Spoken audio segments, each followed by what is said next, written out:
Hello, welcome to the City of Port St. Lucie's All Hazard Preparedness presentation. My name is Billy Weinshank, and I am the Emergency Operations Administrator for the City of Port St. Lucie. I am joined today by Shane Ratliff, who is our Emergency Management Specialist too, and CRS Coordinator for the Office of Emergency Management. Between the two of us, we have well over a quarter century of emergency management experience. And today we want to talk to you about some of the most pressing hazards we face in the city of Port St. Lucie. That's right, Billy. When people think of Florida, especially if you're not from Florida like me, you only think of one thing: hurricanes. But as we will discuss with you today, while hurricanes are a very common hazard for us and one we should be prepared for, there are other hazards we want to highlight as well, because even though they are less likely to happen, the damages can be just as devastating. So here is our contact information. If you ever have any questions or need assistance from the Office of Emergency Management, we always like constructive feedback or fresh ideas to help prepare our community for all the hazards that are out there. So with that, let's move into one of our most common hazards, hurricanes. Before hurricane season even started, forecasters were already predicting an above-average year. The August 4th update done by the National Oceanic and Atmospheric Administration shows a 65% chance of an above-normal season, with 15 to 21 named storms, 7 to 10 hurricanes, and 3 to 5 major hurricanes in the 2021 season, which ends November 30th. Now, Billy will talk to you about some thresholds that are used when talking about tropical activity. So what are these thresholds that determine when something is tropical or not? Well, there are three categories that we keep a close eye on. The first is a tropical depression, which is a tropical cyclone with maximum surface winds of 38 miles per hour or less. Then there's a tropical storm, which is a tropical cyclone in which the maximum sustained surface wind speeds range between 39 miles per hour to 73 miles per hour. As a side note, when you hear a meteorologist talking about a weak tropical storm or a strong tropical storm, weak is winds less than 58 miles per hour and strong is above that threshold. Finally, a hurricane is a tropical cyclone which has maximum sustained surface winds of 74 miles per hour or greater. In just a moment, Shane will discuss the 5 categories of hurricanes. But first I want to make sure you understand the difference between a watch and a warning. The National Weather Service defines a watch as meaning that conditions are possible within 48 hours. That is, like your early warning that something could happen. But when the Weather Service issues a warning, that means the conditions are expected within 36 hours. This is the prepare now, it's coming warning. So when you hear about a hurricane watch for your area, that means somewhere in your area a hurricane is possible within 48 hours. But if it's a hurricane warning, that means that a hurricane is expected to happen within the next 36 hours. Okay, so Billy told you about the differences in tropical systems, and you saw that wind speed was the determining factor between depressions, storms, and hurricanes. Now I'm going to discuss the hurricane wind scale known as the Saffir-Simpson scale, which again uses wind speed to determine categories, and there are 5 categories on the scale. First is a Category 1, which means that winds are expected to be between 74 and 95 miles per hour at the eye wall, which is located just outside the center, and gradually decreases as you get further and further from the eye wall. Remember this because it'll be important here in just a minute. The expected damages from a Category 1 hurricane is very dangerous winds that will produce some damage. These damages typically occur to older or buildings built to older building codes. On a side note about building codes, Florida has the strongest building code in the country when it comes to wind resistance. However, if your home was built before March of 2003, it was built under an older version of the code before high wind resistance standards took effect as a result of Hurricane Andrew in 1992. So sometimes you will hear folks saying substandard housing. This does not mean that your home is in shambles and about to fall down. It's referring to being built below the current wind resistant standards. A good rule of thumb is that if you don't feel safe in your home, then you shouldn't stay there during a hurricane. Find a friend, hotel, or any place further inland to shelter during the storm. Okay, back to the Saffir-Simpson scale. A Category 2 hurricane has winds that are between 96 and 110 miles per hour and damages extremely dangerous winds that will cause extensive damage. A Category 3 hurricane has winds between 111 and 129 miles per hour and will cause devastating damage. A Category 4 hurricane is between 130 and 156 miles per hour and will cause catastrophic damage. Finally, a Category 5 storm has winds of 157 miles per hour or higher and will produce catastrophic damages.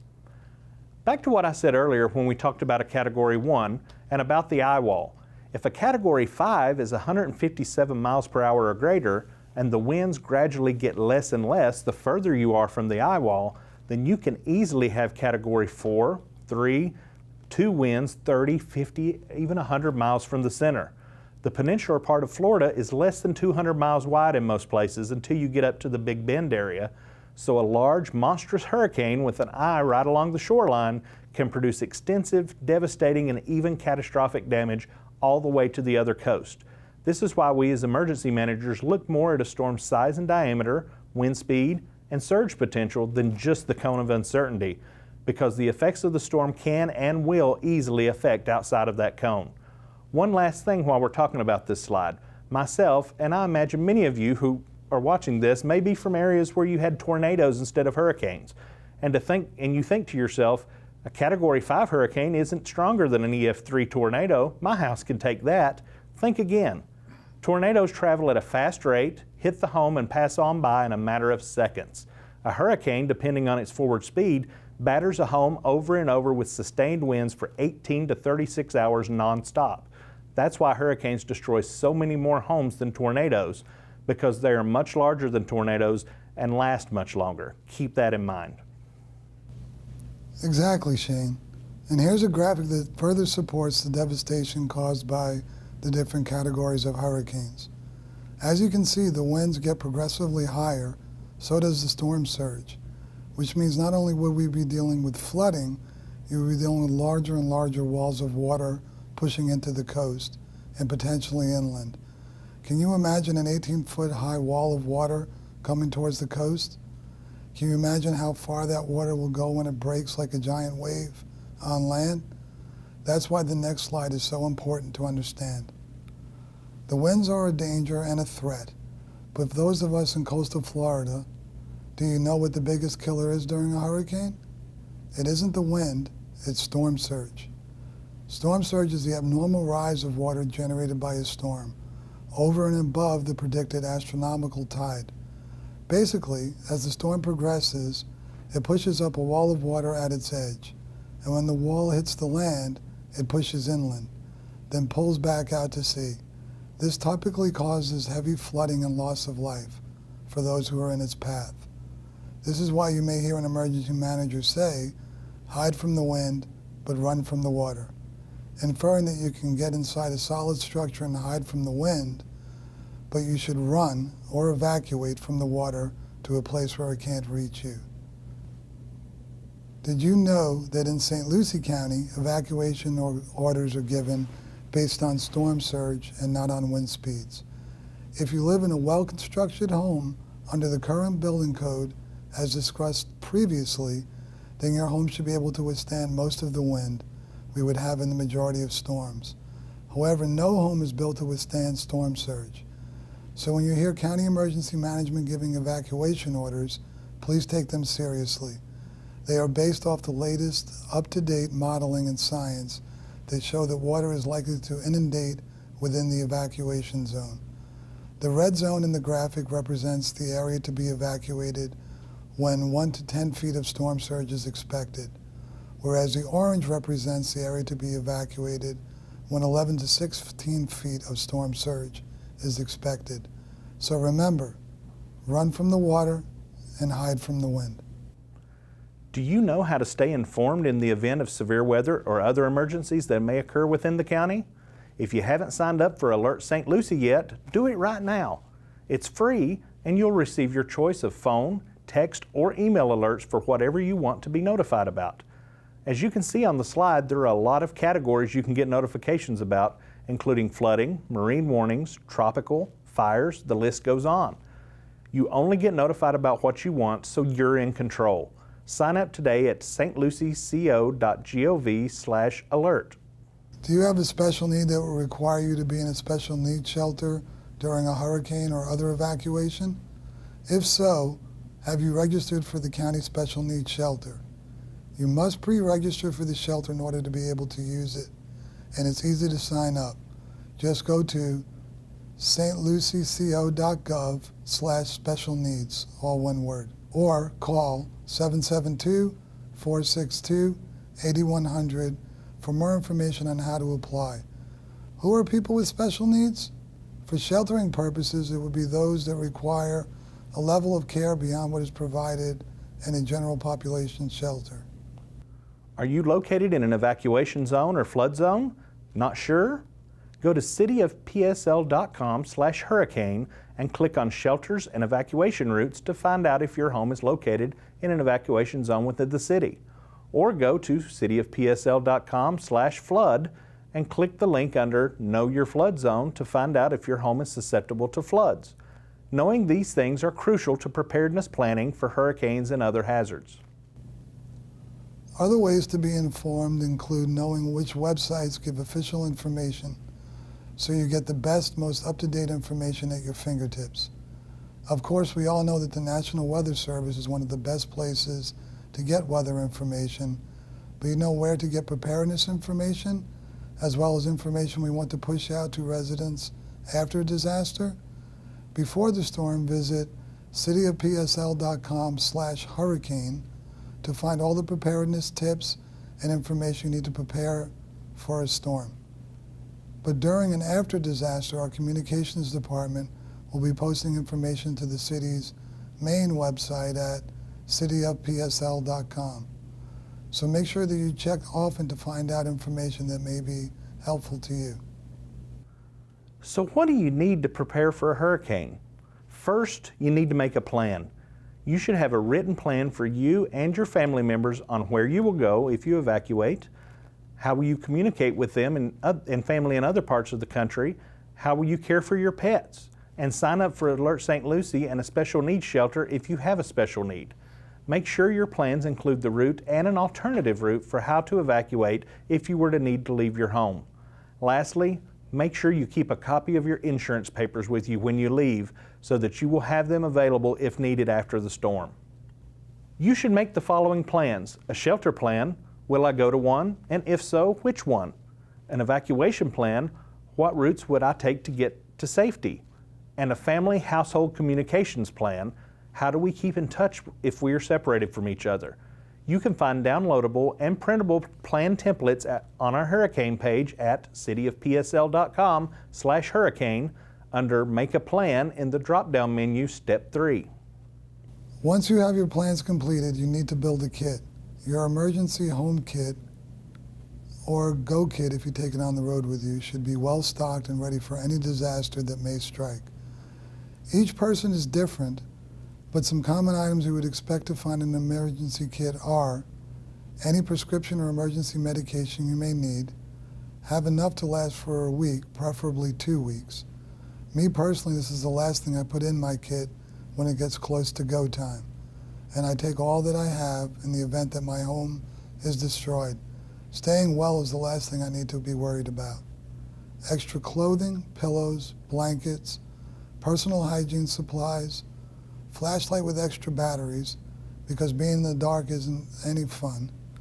Any books or games to keep you and your family occupied during the time you are in your safe place.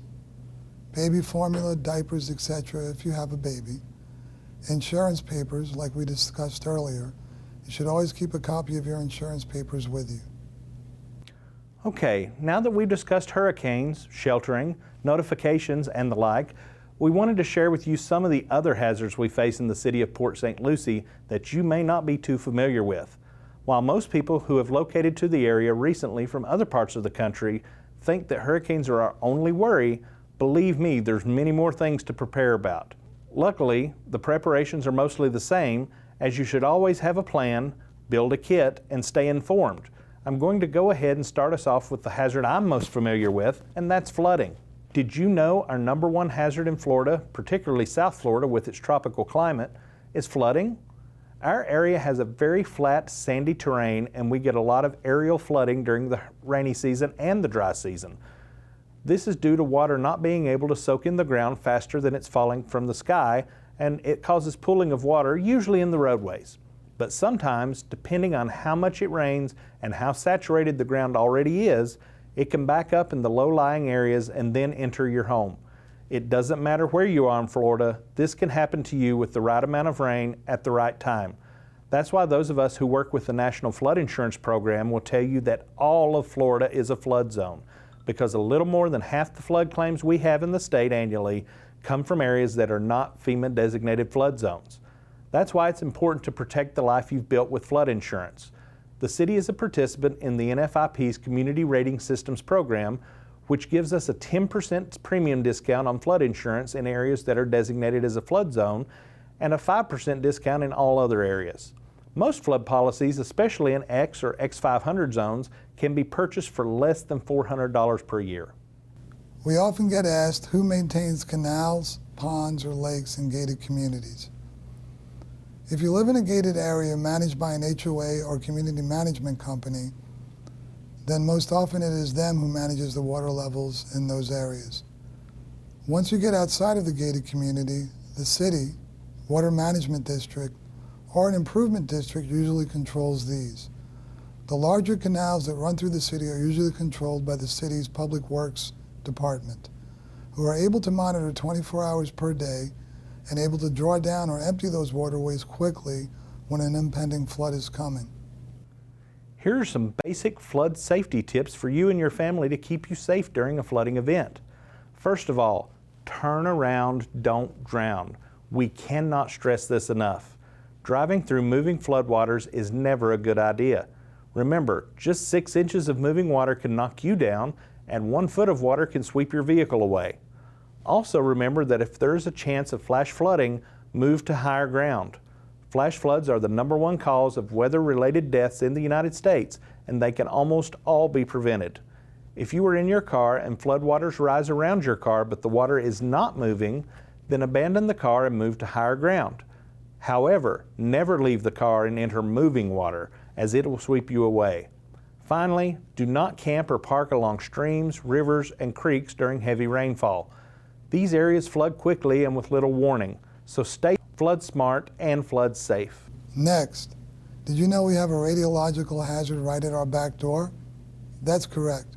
There's a nuclear power plant located on Hutchinson Island, right across the intercoastal waterway from the east side of the city. Although nuclear energy is one of the safest, most effective means of power generation, you should still be prepared in the unlikely event of an accident at the St. Lucie nuclear power plant. If you live within 10 miles of the plant, shown within the outer ring on this slide, you should be prepared to act should you need to. Go to the URL listed on the screen or listed on our website to find all the information you need to help to prepare for the unlikely event of a plant emergency.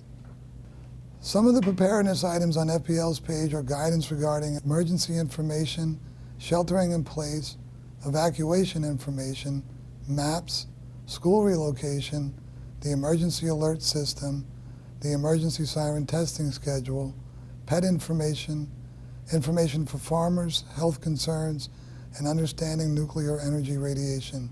Be sure to check it out today. Another hazard that occurs fairly often in our area, particularly during the dry season from November to June, is wildfires. There are dozens of parks, greenery, and some topographical features, such as the savannas on the east side of the city, which are susceptible to wildfires when the air and ground are very dry. Luckily, wildfires are easily preventable if we all pay close attention to what we're doing when using fire for other purposes. You can find Florida wildfire information at the link shown on your screen, or the city's emergency management page at cityofpsl.com/EM. You can help prevent wildfires from occurring by safely burning yard waste, reporting arson, preparing your yard so that it's not susceptible to fire, preparing your home, and prepare an emergency supply kit like you did for a hurricane in the event you need to evacuate or shelter in place. Go to the Forest Service or EM web pages today to find out how.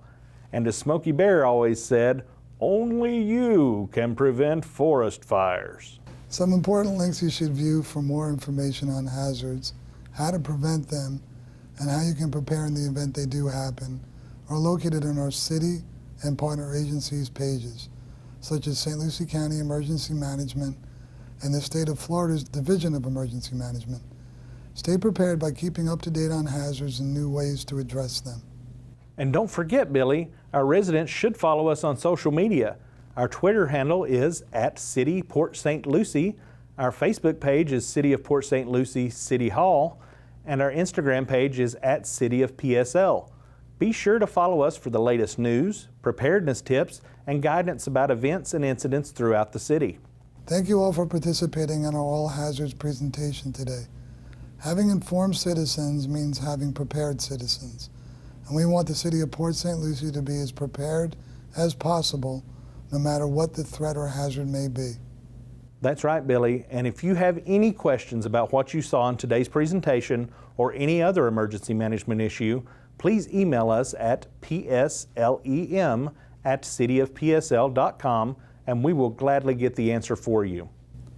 So until next time, PSL, this is Billy Weinshank saying, have a safe and enjoyable day doing all the things that our wonderful city offers. And this is Shane Ratliff saying, be well and take care of each other's PSL.